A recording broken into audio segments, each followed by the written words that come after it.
Você deve estar se fazendo essa pergunta agora porque Renan Santos apareceu numa pesquisa para a presidência da República com 2% junto a um partido que nem sequer está pronto.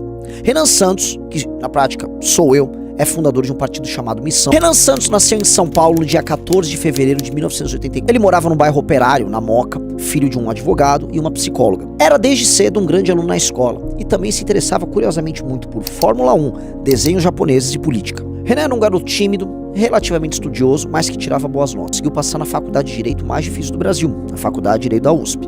Lá ele desenvolveu o gosto pela política, a vontade de alterar a realidade ao redor dele e a criar grupos. Renan fundou seu primeiro partido político e uma curiosidade. Foi nessa época que Renan tomou inclusive um golpe dos seus colegas do partido que fundou na faculdade. Ele abandonou a faculdade e foi trabalhar junto com seu pai em um grupo de empresários, reconstruindo empresas. Mas essa é justamente uma profissão de risco e de trabalho muito duro que ensinou bastante esse cara a se tornar uma pessoa que tinha uma grande capacidade de lidar com pressão.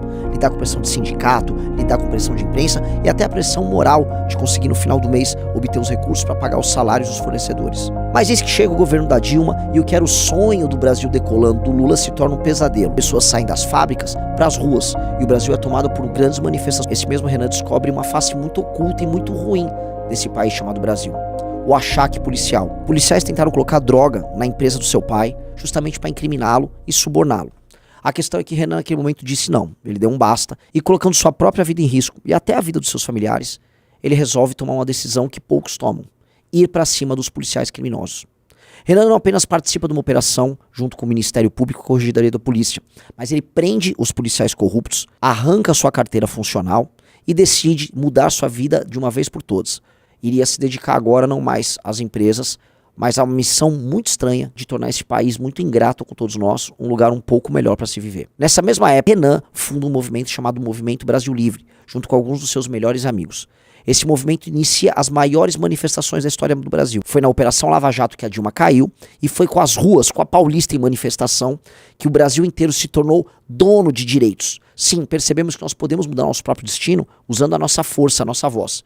E o Movimento Brasil Livre é um papel fundamental em tudo isso. Esse Renan viu seus amigos ganharem a eleição, se tornarem deputados. Ele, porém, manteve um papel de construtor de grupo. Articulava suas peças. Na verdade, ele achava que tinha meter a porrada, falar a real sobre esse tipo de político. Renan, assim como seus amigos, não acreditava em Bolsonaro. Achava que Bolsonaro era uma farsa. Eles achavam, essa turma muito estranha desse movimento, que você poderia ser de direita e ser honesto.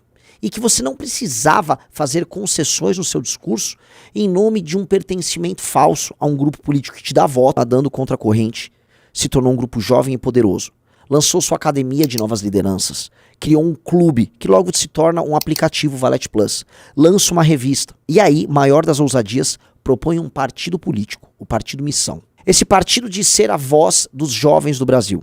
A voz de quem não aceita ser administrado pelos mesmos políticos velhos, pelos mesmos coronéis que sugam de quem trabalha e produz para se manterem ricos e inúteis, como um tumor que cresce sem nenhuma função. Tem um tal de Livro Amarelo, que é o programa desse partido, e que dizem ser revolucionário, propondo um tratamento para os criminosos no Brasil, propondo industrializar o Nordeste, propondo mudar a forma como nós lidamos com as diferenças regionais e com as próprias desigualdades que tornam o Brasil um país tão triste para se viver. Se te disserem que esse cara é um vilão, ou como muitos dizem por aí, um anjo da morte, mas no mínimo daqui 40 anos você vai poder olhar para o passado e falar: eu me orgulho do que eu fiz. E eu tive ao lado das pessoas certas em todas as guerras certas.